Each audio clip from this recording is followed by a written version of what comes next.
Transpiration. Transpiration क्या होता है? हमने पीछे डिस्कस किया था transpiration pool theory. That means कोई फोर्स था जो वाटर को एब्जॉर्ब करवा रहा था, रूट से ट्रांसलोकेट भी करवा रहा था। तो अब हम पढ़ेंगे कि वो फोर्स हमने जो ट्रांसपीरेशन बोला था जिसकी वजह से हो रहा था, तो वो ट्रांसपीरेशन एक्चुअली में होता क्या है। हमने तब ये कहा था कि वाटर इवेपोरेट हो जाता है थ्रू द स्टोमेटा। तो आपके लिए यहाँ 3 क्वेश्चन राइज होते हैं। What is transpiration, what is transpiration ratio and transpiration coefficient and types of transpiration. तो फर्स्ट क्वेश्चन है व्हाट इज ट्रांसपीरेशन। ट्रांसपीरेशन में ये एक फिनोमिना है, it is a phenomena in which water is lost in the form of water vapors through the upper layer of the या upper part of the plant, मतलब stem से या फिर जो आपका क्या है लीफ से वाटर क्या है लॉस हो रहा है in the form of water vapour. इसी फिनोमिना को आप क्या बोलते हो? Transpiration. Next one is transpirational coefficient. Transpirational coefficient क्या होता है? Magnitude of loss of water, कितना वाटर आपका लॉस हुआ है ये हम निकालते हैं कि कितना ड्राई वेट प्लांट ने बनाया है। तो magnitude of loss of water is measured in term of formation of dry weight या dry matter by the plant. This is known as your transpirational ratio. That means अगर हम dry wait जितना आपका dry matter बनेगा उसको अगर major करते हैं और कैसे करेंगे, पहले हम वेट वेट निकालेंगे, मतलब जिस एक ऐसा मैटर लेंगे जिसके अंदर वाटर ऑलरेडी था, फिर क्या हुआ उस लीफ में से वाटर निकल गया और उसमें से क्या बच गया, जो उसका रेस्ट पार्ट बच गया, ड्राई मैटर बच गया, उसको ही हम बोलेंगे कि जितना माइनस करके बचेगा वो आपका क्या बचेगा? ट्रांसपीरेशनल रेशियो। दैट मीन्स कि आपने जितना वेट वेट स्टार्टिंग में लिया, मतलब कंप्लीट और टोटल वेट लिया, उसमें से आपने क्या किया माइनस किया जितना ड्राई वेट वाटर के लॉस होने के बाद में ड्राई वेट बचा। तो जो आपकी रेशियो या जो आपका यहाँ पर अमाउंट आएगा that is your transpirational ratio. इतना मतलब आपका वाटर लॉस हुआ है। नेक्स्ट है आपका types of transpiration. First is stomatal transpiration, मतलब आपके जो प्लांट के अंदर डिफरेंट पार्ट है जहां से वाटर लॉस हो रहा है उसी को हम टाइप्स ऑफ ट्रांसपीरेशन में पढ़ते हैं। तो वो पार्ट कुछ ओपनिंग्स होंगी, जहां जहां भी प्लांट के अंदर ओपनिंग्स प्रेजेंट है वहीं से आपका वाटर लॉस होगा। वो ओपनिंग जो डायरेक्ट कॉन्टैक्ट में होंगे आपके एटमॉस्फेयर के साथ में। तो फर्स्ट है आपका स्टोमेटल ट्रांसपीरेशन। लगभग टोटल ट्रांसपीरेशन का 85 to 95% वाटर जो लॉस हो रहा है टोटल ट्रांसपीरेशन का वो थ्रू द स्टोमेटा होता है। स्टोमेटा क्या होता है आपका? स्टोमेटा एक स्पेशलाइज्ड सेल का स्ट्रक्चर होता है। It is formed by guard cells and some subsidiary cells. तो गार्ड सेल्स क्या होती है? गार्ड सेल्स आपस में क्या है कनेक्टेड होती हैं। जब इनकी टर्जिडिटी ज्यादा हो जाती है तो बीच में एक पोर क्रिएट हो जाता है। This pore is known as stomatal pore. इस पोर में से ही आपका क्या है वाटर इवेपोरेट होके लॉस होता है। ठीक है, तो आपका लगभग 85 to 95% transpiration through the stomata होती है। नेक्स्ट मैंने क्यूटिकुलर ट्रांसपीरेशन, मतलब जो वाटर का लॉस है वो थ्रू द क्यूटिकल हो। क्यूटिकल क्या होती है? एक वैक्सी लेयर होती है जो कुछ हाइड्रोफोबिक सब्सटेंस के साथ में मिलकर बनी होती है। ये क्या करती है? क्यूटिकल, जहां पर भी क्यूटिकल प्लांट में थिक होगी वहां से ट्रांसपीरेशन की रेट बहुत कम होगी, ये वाटर को मूव नहीं करने देती। फिर भी कई प्लेसेस के ऊपर ये बहुत थिन होती है, अगर ये थिन होती है तो ये अलाउ कर देती है सम वाटर के लॉस को। तो लगभग 3 to 10% of total transpiration rate इसमें कंट्रीब्यूट कौन करता है? आपका क्यूटिकल। नेक्स्ट है लेंटिक्यूलर ट्रांसपीरेशन। लेंटिक्यूलर कुछ डेड सेल्स का स्ट्रक्चर होता है जो आपके पार्ट के आउटसाइड प्रेजेंट होता है स्टेम में। तो यहाँ पर क्या होता है? ये मिलके बनता है कुछ कॉम्प्लीमेंट्री सेल्स से। ये जो स्ट्रक्चर होता है ये डायरेक्ट एक्सपोज होता है थ्रू देयर एनवायरनमेंट्स के साथ में, तो यहाँ से भी वाटर का लॉस होता है। नियरली 0.1% वाटर लॉस होता है through the lenticel. Then bark transpiration, जो आपकी कभी कभी क्या होता है एपिडर्मिस क्रस्ट हो जाती है तो उसके नीचे प्रेजेंट होते हैं cork cell. That cork cell को ही हम क्या बोलते हैं? बार्क। इनसे भी वाटर का लॉस होता है सम प्लेस पे जहां पर आपकी एपिडर्मिस क्या क्रस्ट हो गई है, मतलब अभी आप एक्सपोज हो गई है एनवायरनमेंट के साथ में, तो उस आप ट्रांसपीरेशन को क्या बोलोगे? आपकी bark transpiration. Note down. Next हम स्टडी करेंगे ओपनिंग एंड क्लोजिंग जब आपका स्टोमेटा ओपन होगा तो वहां से क्या है, वाटर का लॉस होगा। अगर क्लोज स्टेट में है तो वाटर रिमेन ऐसे ही रहेगा सेल्स के अंदर। तो वो स्टोमेटा ओपन होगा तो ही लॉस होगा ना, तो वो हमें पढ़ना है कि ओपन कैसे होता है, क्लोज कैसे होता है। तो स्टार्टिंग में हम ओपन और क्लोज का मतलब समझते हैं। पहले तो मतलब क्या होता है, जब आपके ये गार्ड सेल्स होते हैं इनके अंदर कुछ क्या प्रेजेंट होते हैं, radial filaments, radial micro filaments. जब ये रेडियल माइक्रो फिलामेंट्स होते हैं आपके, जब वाटर इसके अंदर क्या होगा, साल्ट की कंसंट्रेशन क्या होगी भाई, हाई होगी, सोल्ट ज्यादा प्रेजेंट होगा गार्ड सेल के अंदर। ये क्या आपकी गार्ड सेल। जब गार्ड सेल के अंदर क्या है, सोल्ट ज्यादा है तो क्या होगा, वाटर मूवमेंट करेगा इसके अंदर। तो वाटर जब बाहर से आउटसाइड से इसके अंदर मूव करेगा तो इसकी टर्जिडिटी क्या होगी, इंक्रीज कर जाएगी, टर्जिडिटी इंक्रीज कर जाएगी। टर्जिडिटी इंक्रीज करने की वजह से जो आपके रेडियल माइक्रोफिलामेंट्स है इनमें स्ट्रेचिंग होनी स्टार्ट होगी। तो जो टर्जिडिटी मतलब क्या होता है, वाटर कुछ फोर्स लगाएगा पोल ऑफ गार्ड सेल्स की तरफ। तो इसकी जब ये रेडियल माइक्रोफिलामेंट स्ट्रेच करेंगे तो यहाँ से आपका जो वॉल होती है, इनर की साइड थिकर वॉल होती है गार्ड सेल की, और आउटसाइड में क्या होता है, थिनर वॉल होती है। तो आपका जो गार्ड सेल है वो लेंथ वाइज क्या करेगा, अपने आप के साइज को इंक्रीज करेगा, जिसकी वजह से ये दोनों के बीच में एक स्पोर क्रिएट हो जाता है। जब ये पोर की फॉर्मेशन हो जाती है देन हम बोलते हैं स्टोमेटा आपका क्या है, ओपन है। लेकिन जब इससे उल्ट कंडीशन हो जाए, उसमें क्या होगा, आपकी साल्ट की कंसंट्रेशन कम हो जाए तो क्या होगा, वाटर बाहर की तरफ चला जाएगा।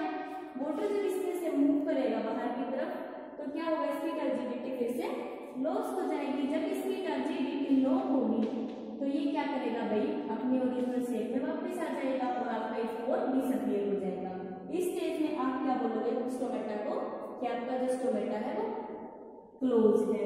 अब हम पढ़ेंगे कि ये साल्ट की कंसंट्रेशन कैसे इंक्रीज करती है, कैसे डिक्रीज करती है। कि कुछ ना कुछ ऑस्मोटिकली एक्टिव सब्सटेंस होंगे जिनकी वजह से सॉल्ट को हम बोल रहे हैं बढ़ रहा है, घट रहा है। तो वो क्या मैकेनिज्म है, वो मैकेनिज्म हम स्टडी करेंगे नेक्स्ट। Note down.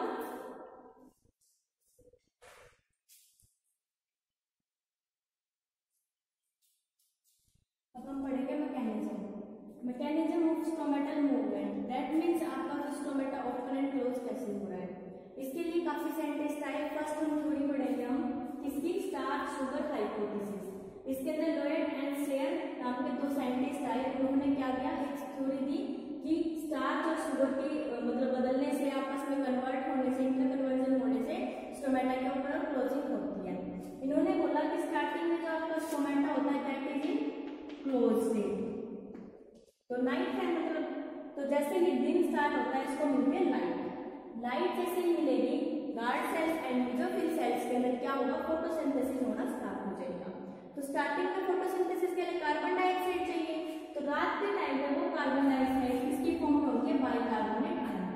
तो इसमें क्या होगा, जैसे ही लाइट आएगी bicarbonate ion will dissociate into H positive ions and carbon dioxide.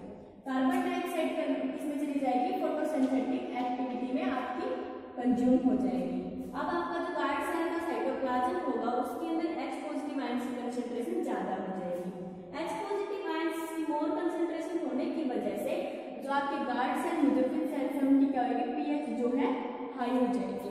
जैसे ही पीएच हाई होती है वो फेवर करती है नेक्स्ट रिएक्शन को, जिसके अंदर जो स्टार्च आपका पहले वैक्यूल्स के अंदर स्टोर था रात के टाइम पे, तो उसको क्या होगा, इनऑर्गेनिक फॉस्फेट के साथ कंबाइन करेगा और वो ग्लूकोज 1 फॉस्फेट में कन्वर्ट हो जाएगा इन the presence of enzyme phosphorylase. तो जैसे ही ग्लूकोज 1 फॉस्फेट की कंसंट्रेशन इंक्रीज करेगी इसके अंदर गार्ड सेल्स के अंदर, ये एक सोल्यूबल मॉलिक्यूल है, तो ये क्या करेगा, ऑस्मोटिकली एक्टिव मॉलिक्यूल है, तो मतलब ऑस्मोटिक कंसंट्रेशन इंक्रीज कर देगा गार्ड सेल के अंदर, जिसकी वजह से ऑस्मोटिक पोटेंशियल हाई हो जाएगा गार्ड सेल में और वाटर पोटेंशियल क्या होगा, लो हो जाएगा। फिर जो बाहर mesophyll cell and subsidiary cells present थी गार्ड सेल के बाहर, तो उसमें से क्या करेगा, water along the concentration move करेगा। बाहर वाले सेल्स में क्या वाटर ज्यादा है, इसमें वाटर की डेफिशिएंसी है।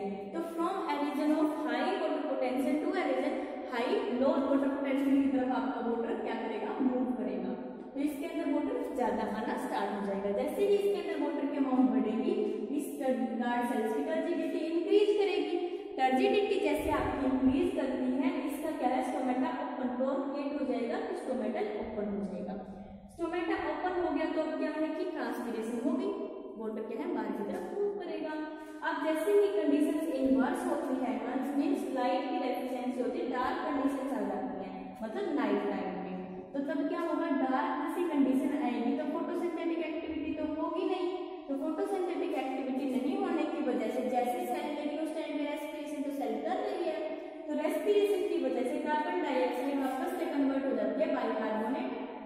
कार्बन डाइऑक्साइड क्या करेगा, H पॉजिटिव आयंस को लेगी और वापस से कन्वर्ट हो जाएगी H2CO3 के अंदर।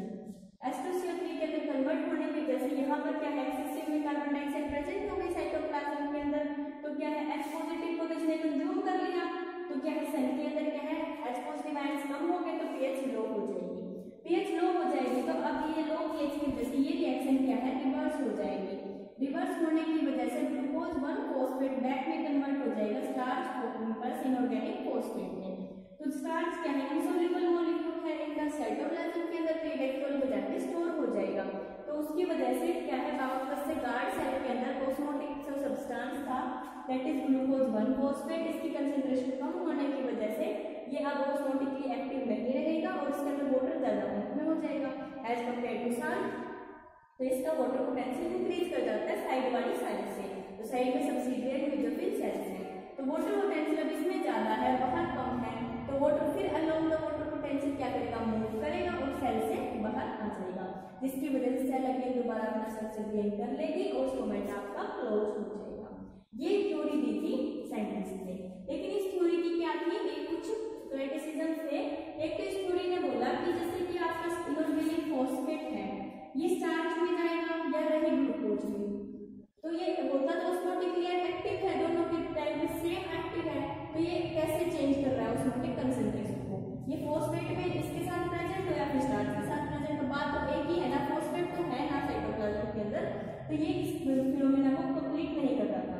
सेकंड इन्होंने बोला ये सारा प्रोसेस जो हो रहा है वो सारा विदाउट एनर्जी हो रहा है, लेकिन उन्होंने देखा कि एनर्जी कहीं ना कहीं पॉइंट में इनकी तो यूज हो रही थी, सेल में एनर्जी की अमाउंट डाउन जा रही थी, तो उन्होंने कहा कि सेल में अमाउंट अगर कम जा रही है लेकिन हमारा प्रोसेस तो कहीं पर भी बता नहीं रहा है कि एनर्जी यूज कहाँ पर हो रही है, तो ये दो इनकी क्रिटिसिज्म थी। उसके बाद नेक्स्ट साइंटिस्ट आए, नोट डाउन, नेक्स्ट साइंटिस्ट आए स्टीवर्ट, उन्होंने अपनी हाइपोथेसिस दिया, उन्होंने अपना एक मैकेनिज्म बताया कि कैसे आपका स्टोमेटा ओपन होता है, उसको अपने हाइपोथेसिस को बोलते हैं स्टीवर्ट हाइपोथेसिस। इन्होंने क्या बताया कि जब नाइट से हम डे में जाता है, जब नाइट साइकिल जो डे साइकिल होता है, तो ड्रोन के टाइम पे क्या होता है भाई, फोटोसिंथेसिस होती है, फोटोसिंथेसिस की वजह से जो रेस्पिरेशन की वजह से कार्बन डाइऑक्साइड एक्यूमुलेट हुई थी वो यूज हो जाती है।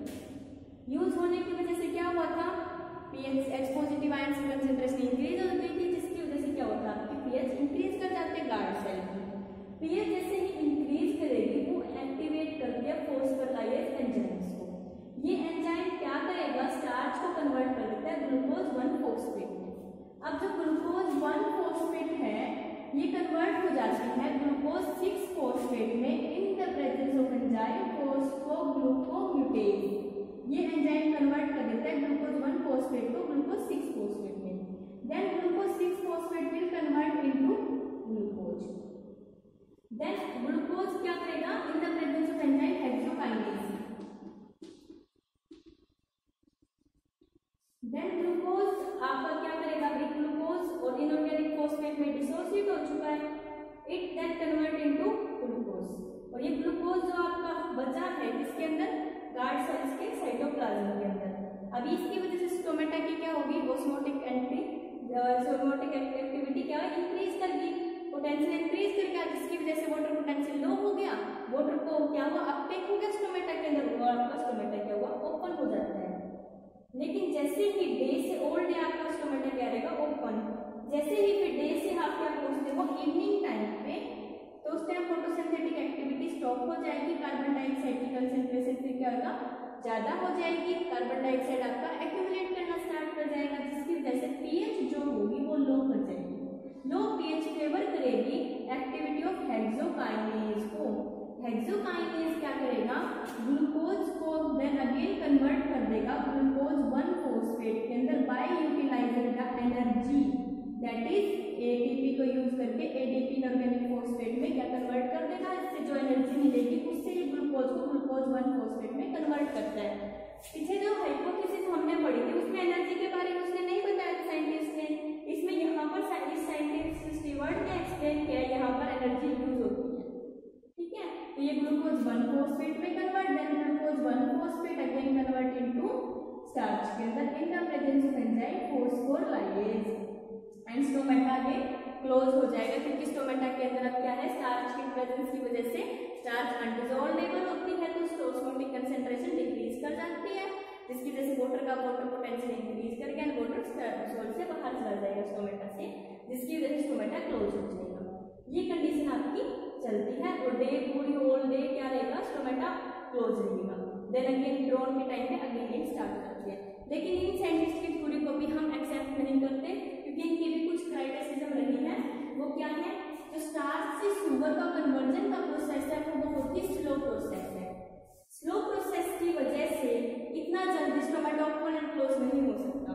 सेकंड, अनियन है, जैसे अनियन का जो प्लांट है उसके अंदर स्टार्च या फिर जो ये होते हैं ना पॉलीसेकेराइड्स वो एब्सेंट होते हैं, लेकिन स्टोमेटा क्लोज जो ओपनिंग क्या हुआ, ये प्रोसेस तो हम उसमें भी देखते हैं अनियन के अंदर भी। तो जब ये प्रेजेंट ही नहीं है तो कन्वर्ट भी नहीं हो सकते, तो ये जब प्रेजेंट ही नहीं है तो अनियन के अंदर ये प्रोसेस चल कैसे रहा है, दैट मींस कोई अनदर मैकेनिज्म है। थर्ड क्या है, extra efficiency of blue light. जो ब्लू लाइट जब गिरती है स्टोमेटा के ऊपर तो स्टोमेटा क्या होता है, ओपन हो जाता है। तो वो एक्स्ट्रा एफिशिएंसी बाय स्टीवर्ट्स ने क्या की थी, एक्सप्लेन नहीं की। ड्यूरिंग द स्टोमेटल ओपनिंग, इसमें क्या बोलना, जो स्टार्च होता है ये वैक्यूल में स्टोर होता है, ये साइटोप्लाज्म में नहीं होता, लेकिन गार्ड सेल के अंदर जो स्टार्च भी डिटेक्ट की गई थी। ठीक है, तो ये कैसे हुआ भाई, अगर इन्होंने बोला था कि वैक्यूल में स्टोर होता है तो ये कैसे हुआ, दैट मींस इनका कोई इन्वॉल्वमेंट ज्यादा नहीं है। तो ये थ्योरी थी स्टीवर्ट ने, इसके क्राइटेरिज्म थे। नेक्स्ट हम पढ़ेंगे अभी, नोट डाउन।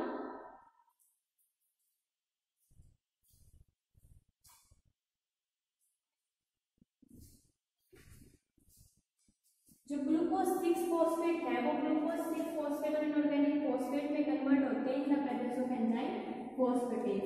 मैंने पहले गलती से हेक्सोकाइनेज बता दिया था, आप इसे करेक्ट कर लीजिएगा, यहाँ पर एंजाइम फॉस्फेटेज वर्क करेगा। Okay, note down.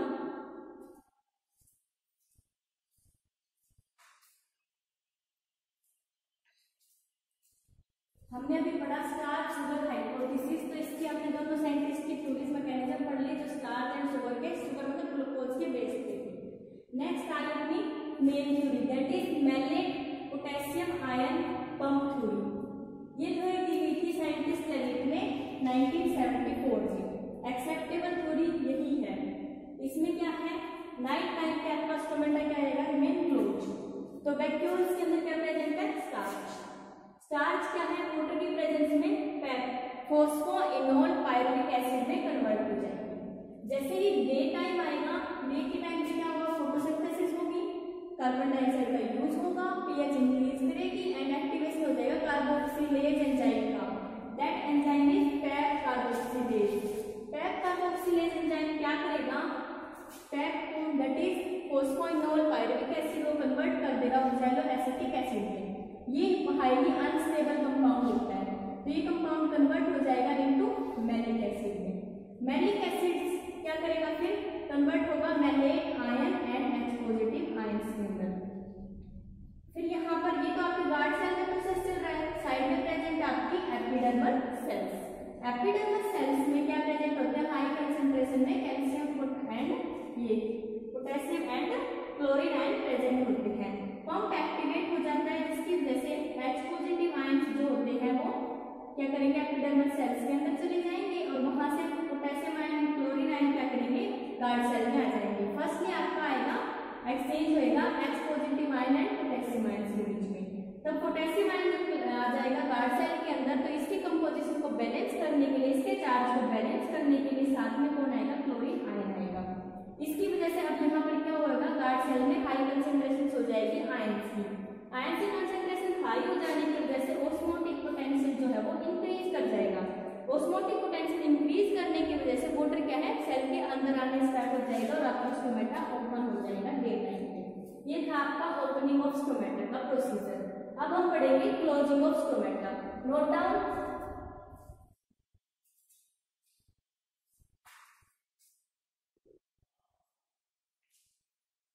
Now we study about the closing of stomata. Closing of stomata कैसे होगा?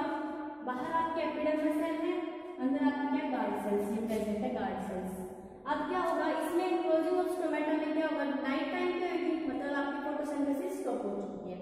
दैट मींस रेस्पिरेशन कंटिन्यू है। रेस्पिरेशन कंटिन्यू होने की वजह से हाई कंसंट्रेशन हो जाते हैं कार्बन डाइऑक्साइड की एंड आपकी एब्सिसिक एसिड इसमें मेन रोल प्ले करता है। एब्सिसिक एसिड आपको पता है आपका हार्मोन है। एब्सिसिक एसिड क्या करेगा, जो आपका potassium ion and hydrogen ion का पंप था उसकी एक्टिविटी को क्या कर देगा, रोक देगा, स्टॉप कर देता है, जिसकी वजह से अब मोर एक्सचेंज नहीं होगा। तो और क्या करेगा, कैल्शियम पंप को एक्टिवेट कर देगा।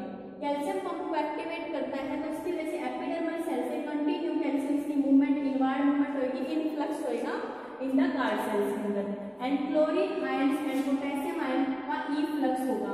इफ्लक्स मतलब आउटसाइड, इफ्लक्स मतलब सेल से बाहर चली जाएगी ये दोनों, ठीक है। तो अब क्या हुआ, अगर ये कंटिन्यू एक्सचेंज नहीं हो रहा है तो H पॉजिटिव सेल के अंदर एक्टिवेट करना स्टार्ट करेगा। तो H पॉजिटिव हमें कहाँ से मिला था आयन, जब हमारा जो मैलिक एसिड कन्वर्ट हुआ था मैलिक आयन में, तो अगेन से H पॉजिटिव मैलेट के साथ में मिलके क्या बना देगा मैलिक एसिड, और मैलिक एसिड से क्या होगा will again convert into starch. Starch की वजह से क्या हो जाएगी गार्ड सेल की ऑस्मोटिक पोटेंशियल लो हो जाएगा। लो ऑस्मोटिक पोटेंशियल होने की वजह से क्या होगा, वाटर क्या है इसके तरफ ज्यादा अमाउंट में होगा तो आपका स्टोमेटा क्या हो जाएगा, क्लोज हो जाएगा। ये थी भी होल वर्किंग। इसमें हमें सार शुगर की बजाय हमें मैलिक एसिड देखने को मिला, OA देखने को मिला, कैट देखने को मिला, और क्या मिला कैल्शियम आयंस की इन्वॉल्वमेंट भी हो रही है, एब्सिसिक एसिड भी इन्वॉल्व कर रहा है। ये मेन थ्योरी है आपकी, जो कौन उसको क्या बोलते हैं पोटेशियम आयन पंप थ्योरी या फिर मैलिक आयन, मैलिक बन रहा है यहाँ पर तो malic ion theory. Note down कर लो इसको आप। अब हम पढ़ेंगे फैक्टर्स जो अफेक्ट करते हैं किसकी, स्टोमेटा की opening and closing. Note down.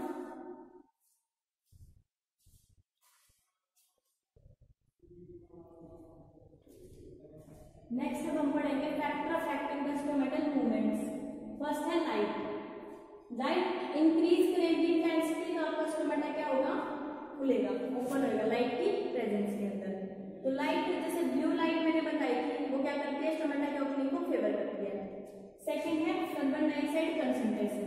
Carbon dioxide की कंसंट्रेशन अभी तक हम बढ़ते जा रहे हैं कि जब एक्यूमुलेट करते हैं कार्बन डाइऑक्साइड तो क्या होता है, स्टोमेटा क्लोज हो जाता है।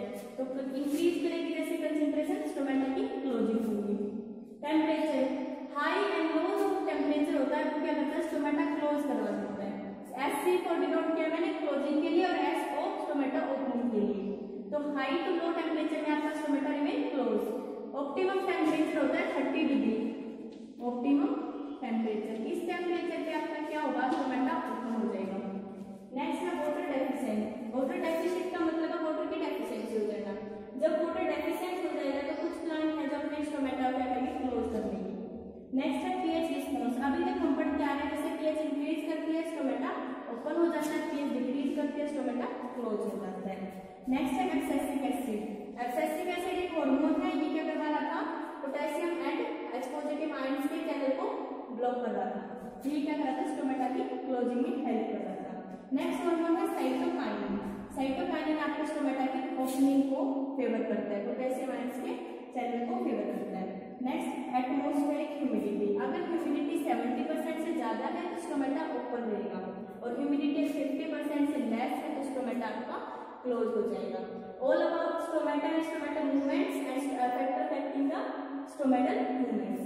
तो यहाँ तक आपका चैप्टर कंप्लीट होता है। अब आगे ट्रांसपिरेशन की रेट और उनके बारे में हम नेक्स्ट वीडियोस में